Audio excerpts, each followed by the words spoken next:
سلام سلام غالياتي، واش هاكا معكم ان شاء الله كيما تكونوا ملاح كيما راكم تشوفوا غالياتي. اليوم جبت لكم سلطان الميدة اللي هو مقروط الكوشه. البنات ما كاينش منا اللي ما يحبش مقروط الكوشه. مقروط الكوشه حاجه بزاف بنينه، حاجه محببه، كامل نحبوها، نحبو ناكلو مقروط الكوشه باسكو بزاف بنين. جبت لكم اليوم طريقتي في تحضير المقروط، يخرج محافظ على الشكل ديالو، معسل للقلب. هاوليك حبيباتي، قسمت الحبه قدامكم. انا المقروط ديالي يخرج معسل للقلب. نبداو بسم الله في المقادير. هنا واش نسحقو؟ هنا ديت الكيله الاولى تاع السميد. هنا استعملت سميد مولا الباكي الحمراء. هذيك الكيله الاولى درتها خاشن، تكون كيله معمره كيما شفتوني. الكيله الثانيه درتها سميد متوسط، درت مولا الباكي الزرقاء.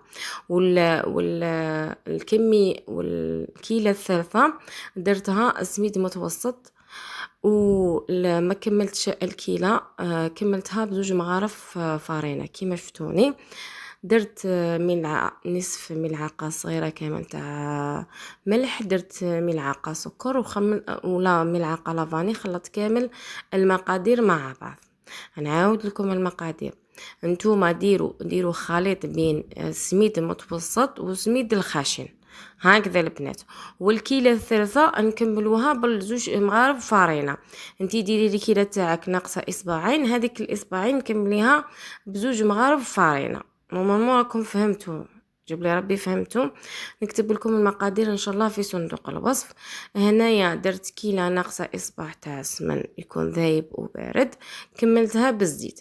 انا ندير ميلونج بين السميد المتوسط والسميد الخاشين. علاه؟ باسكو هذاك السميد المتوسط راهو يجي بزاف رقيق. نخلط معاه السميد الخاشن. واستعملت مولا الباكي الحمراء والباكي الزرقاء، ديروا منها خليط. نديروا زعما كيلو ونص مع كيلو ونص، وزيدوا لها ملعقتين فارينة. هذا مكان. تخلطوا كامل المقادير مع بعض هكذا، تبسوا الخليط بيان هكذا بصباح بيديكم هكذا، تبسوه بيان كيما راح شفتوني. ميم كيما قلت لكم السمن ديروه بارد، ما ديروش سخون باش ما يطيب لكمش السميد. وتبسوا هكذا بيان بكم. هذا المقروط يخرج لكم ناجح من اول مره.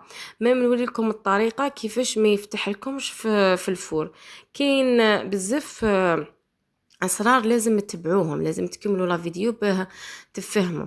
وديروا هذه العمليه باش تعرفوا اسكو السميد ديالكم راهو شارب السمن ديالو، او عنده كيفيته من السمن ولا لا. ديروا اون بول تتحكم لكم هذيك لابول، ومن بعد تعاود تتفتح، تعرفوا باللي السميد ديالكم راهو داي كيفيته من السمن. انا خليته يريح ليله كامله على الاقل، خلوه يريح. ديروه الصباح وخدموا به الحشيه باش هذاك السميد يشرب لنا هذاك السمن. ومن بعد هنايا الكيله اللي عبرت بها درتها ميلونج بين الماء والماء الزهر. ولا ديروا لك سخي تاع العطر المزهر. درت قرص خميره كيميائيه مع نصف حبه بيض. ما تخلعوش من البيض. يخلي لكم المقروط ديالكم ما يتفتح لكمش كي طيبوه، يبقى محافظ على الشكل ديالو. ميم كي ديروه يخرج معسل للقلب ويخرج طري، ما تخافوش البنات. في كيلو سميد ديروا حبه بيض. انا دونك ما درتش كيلو سميد، درت نصف حبه بيض. هذا مكان. قرصه خميره كيميائيه ما ثاني ديروها البنات. ما تخسر لكمش المقروط ديالكم. كيما شفتوا في اول لا فيديو خرج لي ما شاء الله. هذو الاسرار نديروهم باش المقروط يخرج لنا ناجح. ومن بعد تبداو ديروا فيه داك الماء غير بالعقل، ديروه وتخلطوا. وكي نديروا الماء البنات ما نديروش الماء على ضربه، لا نديروا ونخلطوا حتى تولينا عجينه طريه. لا بقات لكم شويه تاع ما خلوها، باسكو انا العجينه نخليها على الاقل تريح ساعه باش نبدا نخدم بها باش يخرج لي المقروط ناجح. هنا نبداو نديرو في الحشو. درت كيلو ونص لوز مع كيلو ونص جوز، يكون اللوز والجوز مطحونين رقاق. درت معاهم كيلو ناقصه غير ربع تاع سكر. تخلطوهم كامل مع بعض، تعاودوا تطحنوهم في الاشور ولا حبيتو باش هذاك السكر يذوب لكم. درت كيما شفتوني ملعقه ماشي معمره تاع السمن، وطميت بالماء الزهر. ما ندير لافاني، ما ندير حتى حاجه، باسكو ديجا درت الجوز ديجا هو راهو عطر. ما ديروا حتى حاجه، ديروا كي ديروا كيما درت انا، لا درتو اللوز وحده ديروا لافاني. لا درتو كيما درت انا الميلونج بين اللوز والجوز ما ديروش لافاني، ومن بعد طموا هكذا بالماء الزار حتى تولي لكم عجينه طريه. لازم تكون عجينه طريه. والبنات خلوا الحشو ديالكم يريح، هذه حاجه ضروريه باسكو كي يريح الحشو يذوب هذاك السكر على الاقل على الاقل. كي ترونوا السميد ديروا الحشو يريح مع السميد، خلوه هيبات هكذا ومن بعد بداو تخدموا به. هنا انا هاوليك العجينه انا كورتها. شوفوا كورتها كامل كويرات وزنتها. برك نولي لكم الميزان كيفاش يكون.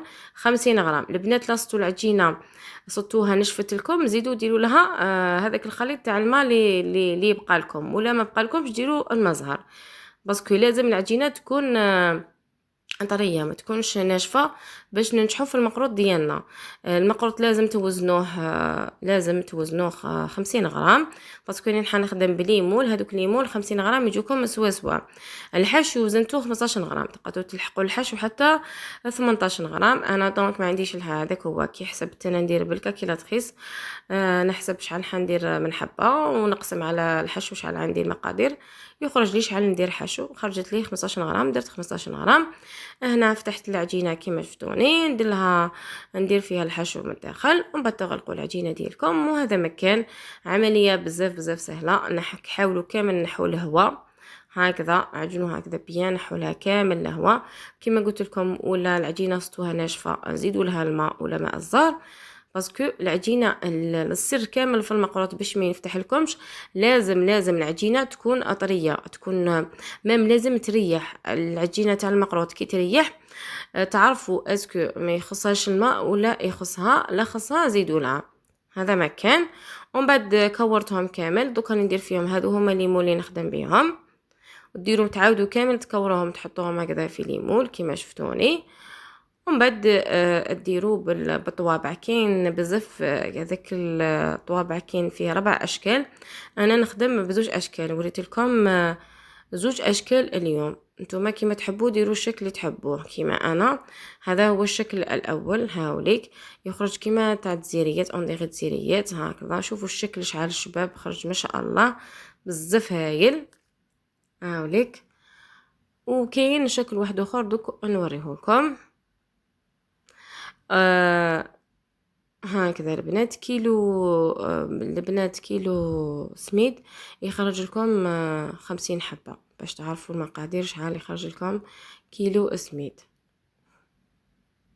مم هذا المقروط يعجبني باسكو بخاتيك تاع كي نديروه بالطابع وكامل تاع هذاك تاع المقروطه يخرج لنا بزاف لي شوت. هذا بلا اللي ما كاش لي شوت، ما كاش هذوك الطرايف وكامل ديريكت نخدمو حاجه ما تروح. هنا جوزت اللوز في بياض البيض ودرتو من الفوق. ما تقدريش ديري حبه كاوكاو، لازم حبه لوز باش يجي الديكور تاعهم شباب.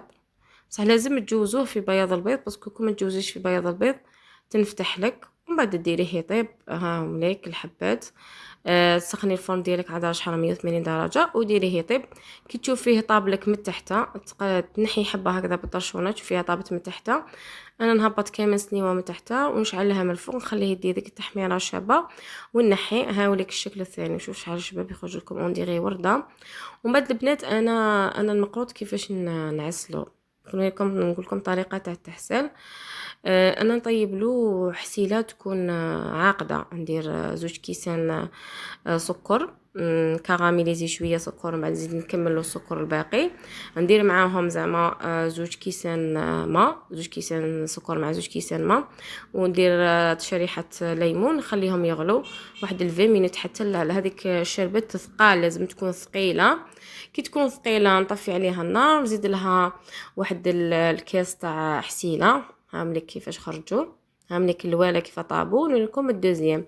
ومن بعد نزيد مع ديك الشربت لازم نزيدوا معها كاس تاع حسيله. ديروا لا درتو كونتيتي كثروا الحسيله.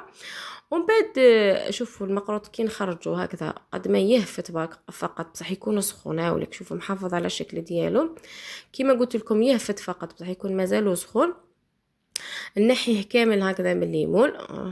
نحي من الليمون وندير فيه هذيك الشربات اللي طيبتها اللي قلت لكم خلطت معاها الحسيلة ونخليه يتشرب.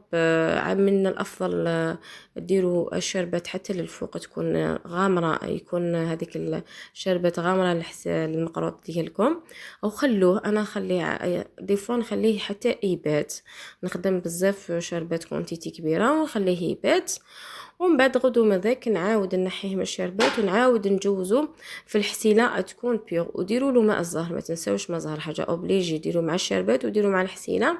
نعاود نجوز كامل المقروط في الحسيله، نخليه على الاقل يقعد ساعه في الحسيله ونحيه ونحطه في لي كيسات. يسمى انا نعسلو 2 مرات بصح يخرج البنات معسل للقب هاوليك.